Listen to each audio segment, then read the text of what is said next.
बिस्मिल्लाहिर्रहमानिर्रहीम, अस्सलाम वालेकुम। एक दफ़ा फिर खुश आमदीद आज की बातों में। आज का व्लॉग, आज की वीडियो कुछ इस तरह जी। बहुत अर्सा पहले जो व्लॉग ना आने की वजह ये है कि तबीयत नहीं थी ठीक, तो जिसकी वजह से व्लॉग नहीं बन सका। तो अल्हम्दुलिल्लाह से काफ़ी बेहतर महसूस कर रहा हूँ, तबीयत भी बिल्कुल ठीक है। तो वबाई अमराज चल रही हैं आजकल, जिस तरह से बुखार हो रहा है, गला ख़राब हो रहा है, और उसके साथ साथ जी काफ़ी बीमारियाँ जो है वबा की ज़िद में आ चुकी हैं और बहुत ज़्यादा वबा फैली हुई है, जिसके लिए जो हिफाजती तदाबीर है उसको अपनाना बहुत ज़रूरी है।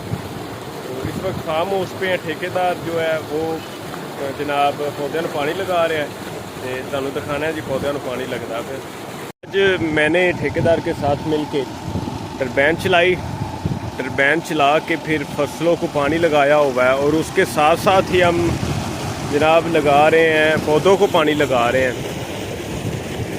ਇਹ सारे पौधों ਨੂੰ ਅਸੀਂ ਚੰਗੀ तरह ਨਵਾ ਦਿੱਤਾ है जी।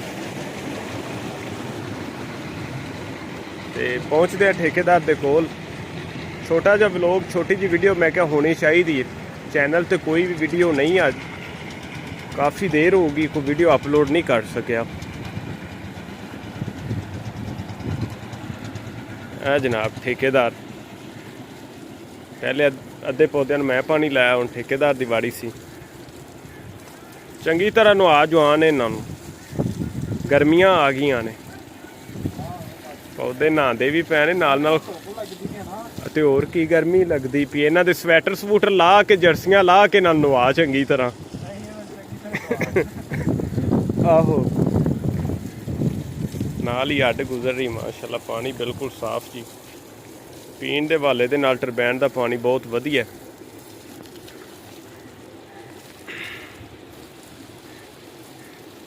इन्हां दे वाल वूल भी कटाए हुए नाल दे, इहदे ते मैनूं लगदा वाल भी कटाए ने तूं। हाँ 10 कुछ दिनों तक फुटवी बाहर आ रही है, फिर नवे जिहड़े पौधे ने वो शिफ्ट किए जाण दे इंशाअल्लाह। आहो चंगी तरह बौदा बूदा वाह इन्हां दा। ते छोटा जिहा प्रोग्राम खाने का भी बनेगा। खाना मंगवाया गया जी, देसी खाना, वो भी इंशाल्लाह खादा पीता जाएगा। तो हुण मेरा ख्याल है कि खाने की तरफ ही बढ़ना चाहिए। टाइम 2 बज गए ने तकरीबन। ठेकेदारा मैनूं लगदा खाना आ गया अपना।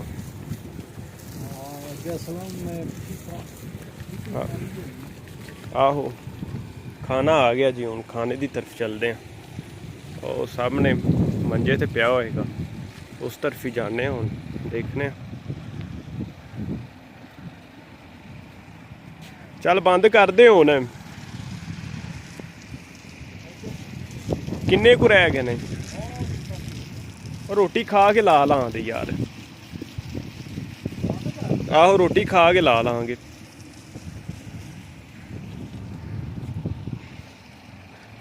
क्योंकि जी मैं क्या खाना पीना वो फर्स्ट काम बाद विच।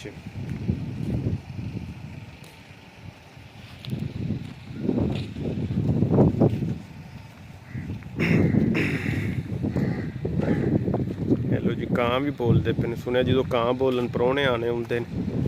कां फिर अज लेट बोलिया मैं, तो परौना आ गया लाहौरों वाह दिना दा इत्थे।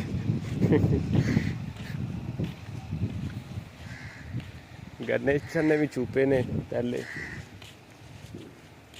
माहौल चेंज करना चाहिए, जो इंसान बीमार हो फिर फसलों की आबो हवा लैनी चाहिए है जी। खाना साडा आ गया, असलम भाई नूं बुला के ते खाना इंशाल्लाह शुरू किया जाएगा। असलम भाई नूं बुलाने हुण ते फिर खाना खाने। तूफान साहब पहुँच आए ने मंजे ते, असीं आ चुके हैं। रोटी हुण खुल्लन लगी, तो हुण वेखने की सरप्राइज आंदा। कोई माड़ी मोटी डिश होनी है, देखो की हुंदा। मेरे हिसाब दे नाल नंबरदारा करो आई चंगी, नंबरदारा करो पुत्र, दाल भी आ सकती है। सब नंबरदार भी बंदे ही ने नंबरदार भी। हाँ अठे टाइम बकरे नहीं बुए ते बंडे के नंबरदारा दे ना ही रीवड़ा चढ़ेंदे। दाल आई दाल क्या चंगा माहौल है। दाल बीमार बंदे वास्ते दाल दूल ही होनी चाहिए है। नहीं चंगा, ये भी चंगा सुथरा माल है यार। चलो जी प्लेटा दे विच पाओ जी दाल नूं, ते अल्लाह दा नाम लैके शुरू करने जी इंशाअल्लाह ताला।